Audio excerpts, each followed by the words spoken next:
खारगे जी, हरीश चौधरी जी, जीतू पटवारी जी, उमंग सिंघार जी, दिग्विजय सिंह जी, कमलेश्वर पटेल जी, ओमकार मरकाम जी, अरुण यादव जी, कांतिलाल भूरिया जी, प्रवीण सक्सेना जी, अनोखी पटेल जी, स्टेज पे वरिष्ठ नेता, मेरे प्यारे किसान भाइयों बहनों और कांग्रेस के बब्बर शहर कार्यकर्ताओं, आप सबका यहां बहुत बहुत स्वागत, नमस्कार। मीडिया के हमारे मित्र हैं, आपका भी यहां पे स्वागत, नमस्ते। पार्लियामेंट में आपने भाषण देखा मेरा? देखा था? देखिए, प्रेसिडेंट्स एड्रेस होता है, उसमें हर साल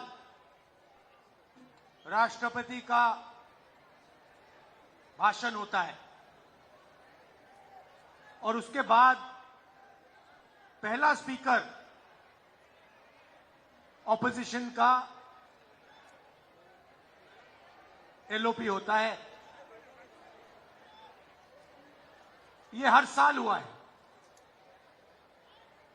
हिंदुस्तान के इतिहास में इस साल पहली बार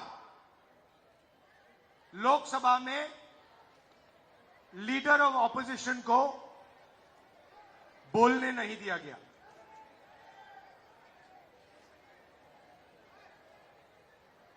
मैंने स्पीच शुरू की,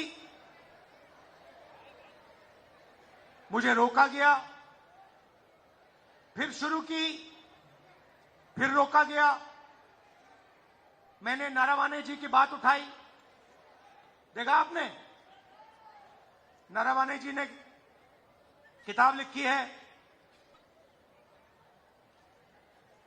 उसमें किताब में उन्होंने साफ लिखा कि जब चाइना के टैंक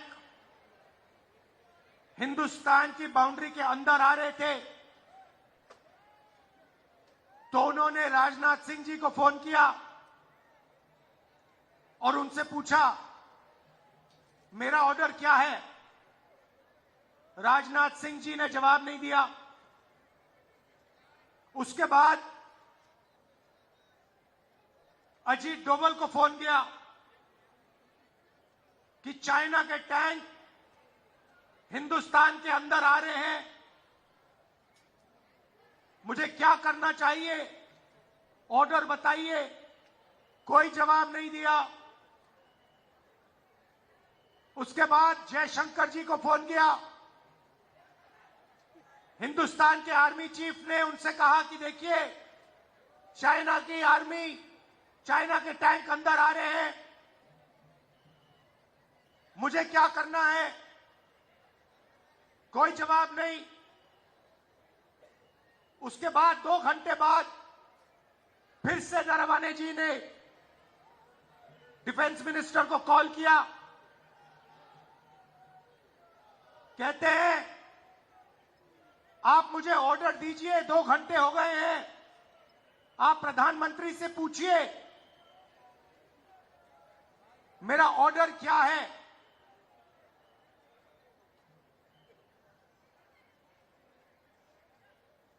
ये सवाल इसलिए पूछ रहे थे क्योंकि चाइनीज आर्मी पर फायर करने का निर्णय प्रधानमंत्री को देना पड़ता है। युद्ध का निर्णय आर्मी चीफ नहीं ले सकता है, वो मिलिट्री डिसीजन नहीं होता है, वो राजनीतिक पॉलिटिकल डिसीजन होता है और वो प्रधानमंत्री लेता है। चाइना की आर्मी अंदर आ रही है, हिंदुस्तान के आर्मी चीफ घंटों फोन लगा रहे हैं, कोई जवाब नहीं। उसके बाद राजनाथ सिंह जी प्रधानमंत्री को फोन करते हैं। प्रधानमंत्री ने आर्मी चीफ से बात नहीं की, वो छुप गए अपने कमरे में और रक्षा मंत्री से कहते हैं कि आर्मी चीफ को बताओ जो वो उचित समझे वो करें। आर्मी चीफ अपनी किताब में लिखता है कि उस दिन मुझे हिंदुस्तान की सरकार ने, प्रधानमंत्री ने अकेला छोड़ दिया।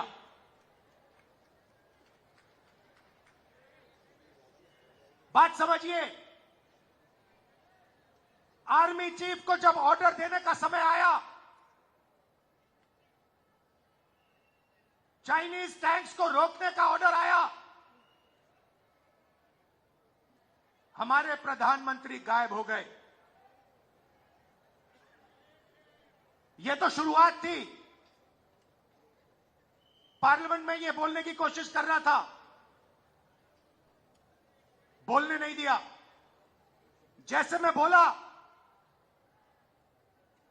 अमित शाह, नरेंद्र मोदी जी ने अमित शाह जी की ओर देखा, अमित शाह की ओर देखा और अमित शाह जी खड़े हो गए, बीजेपी के नेता खड़े हो गए, मुझे बोलने नहीं दिया। बात 4-5 घंटे चली। पहले मैंने किताब दिखाई, कहते हैं यह किताब नहीं। पहले मैंने मैगजीन का आर्टिकल दिखाया, कहते हैं नहीं, आप मैगजीन का आर्टिकल कोट नहीं कर सकते। फिर मैंने कहा ठीक है। अगले दिन मैं किताब ले आया, किताब को कोट नहीं कर सकते। फिर मैंने कहा ठीक है, मैं बोल देता हूं, नहीं बोल नहीं सकते। मगर मजे की बात यह नहीं है, मजे की बात दूसरी है। क्योंकि इसी चीज के अंदर, इसी भाषण के अंदर कुछ और छुपा हुआ है, जो आज मैं आपको बताना चाहता हूं।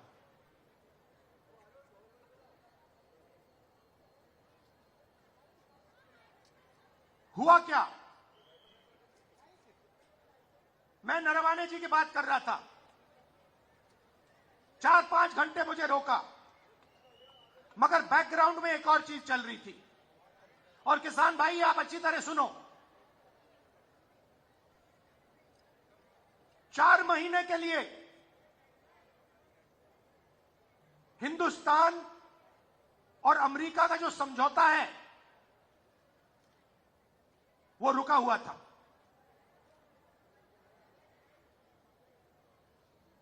क्यों रुका था?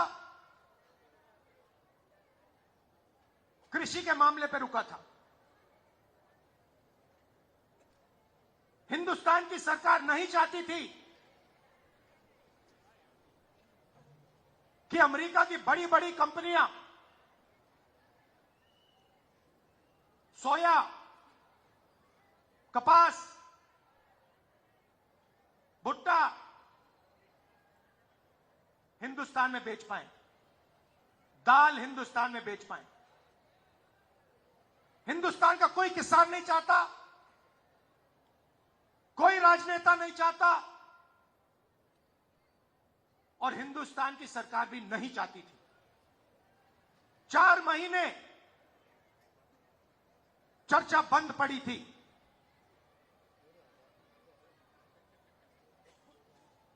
मैंने भाषण किया। भाषण में मैं सिर्फ नरवाने जी की बात नहीं करने जा रहा था, मैं 2-3 चीज और कहना चाहता था। मेरे भाषण खत्म होते ही, अच्छी तरह सुनिए आप, मेरे भाषण खत्म होते ही प्रधानमंत्री गए लोकसभा से। शाम को बिना राजनाथ सिंह जी, बिना शिवराज चौहान जी, बिना गडकरी जी, मतलब बिना अपने कैबिनेट से पूछे, उसी दिन शाम को नरेंद्र मोदी जी ने ट्रंप को फोन कॉल लगाया। ट्रंप ने ट्वीट किया है कि हिंदुस्तान के प्रधानमंत्री ने मुझे फोन किया।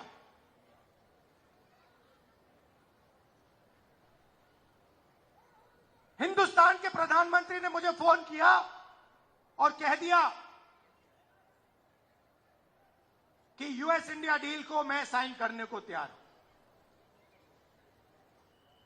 मैं आपसे पूछना चाहता हूं, ये 4 महीने डील रुकी हुई थी।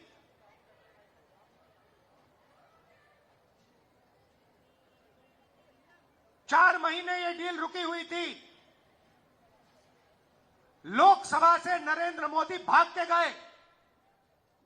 आप सबने टीवी पे देखा, भागते हुए गए। अगले दिन झूठा बहाना बनाया कि कांग्रेस पार्टी की महिलाएं उन पर आक्रमण करने जा रही थी। सच्चाई है कि प्रधानमंत्री पार्लियामेंट में नहीं खड़े हो पाए और फिर सीधा फोन लगा ट्रंप को। आप शिवराज चौहान जी से पूछिए, कृषि मंत्री हैं, क्या कैबिनेट ने निर्णय लिया? नहीं।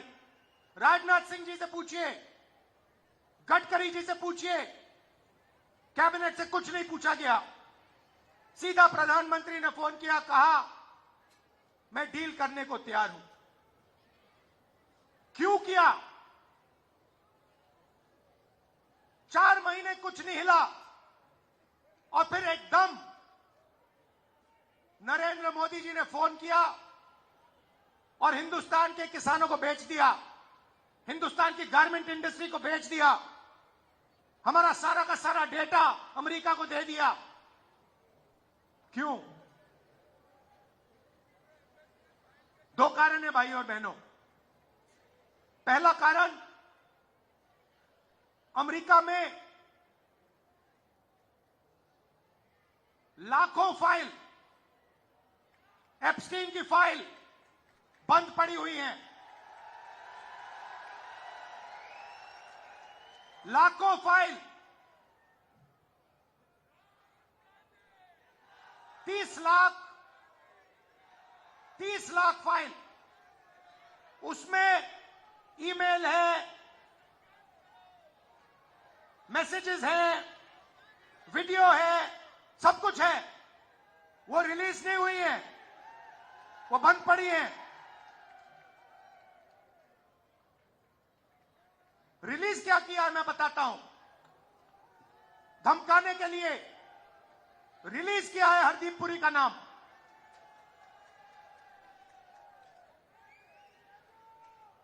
वो मैसेज है कि भैया अगर आपने हमारी बात सुनी नहीं तो फिर उन फाइलों में से माल निकलेगा।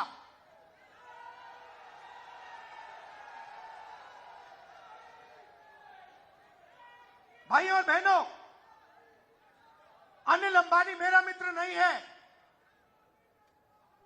नरेंद्र मोदी जी, आप बताइए देश को, अनिल अंबानी के साथ आपका क्या रिश्ता है?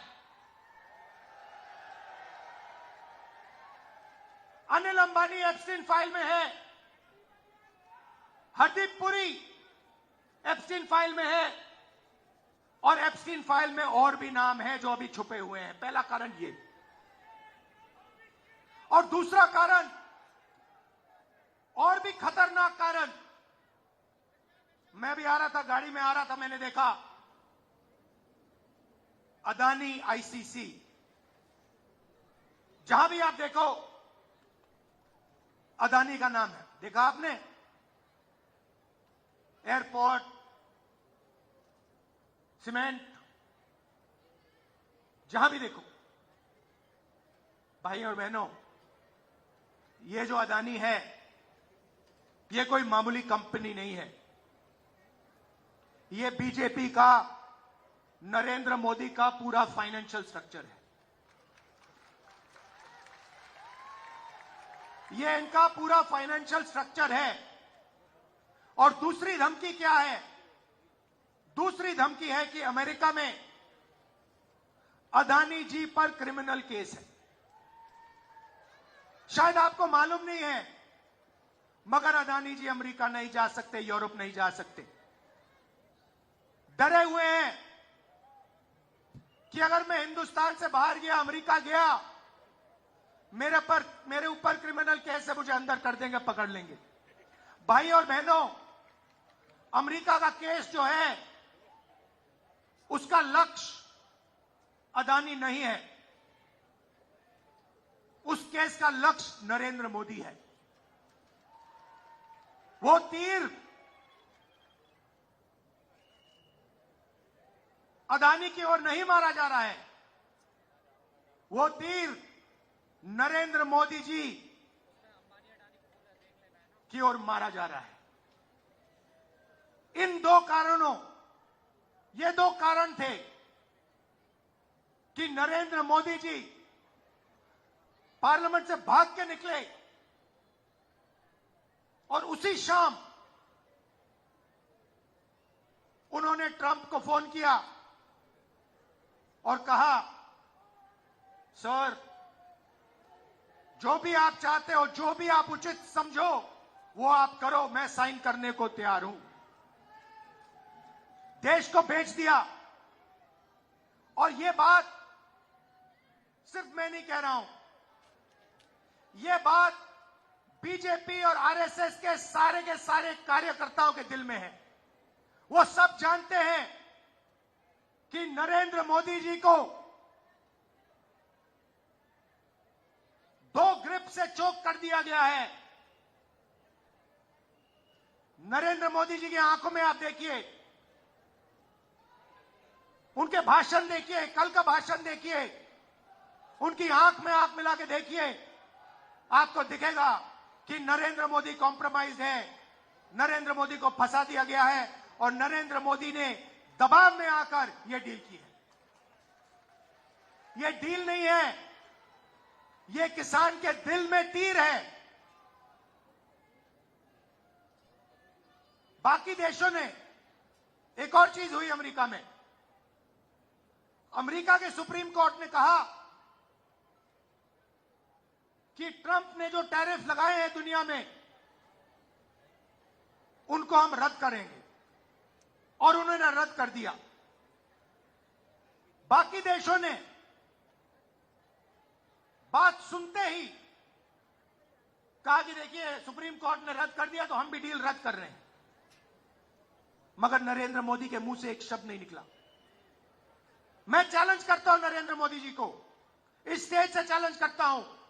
अमेरिका के सुप्रीम कोर्ट ने ट्रंप को कहा है कि आपके जो टैरिफ हैं उनको हम रद्द कर रहे हैं।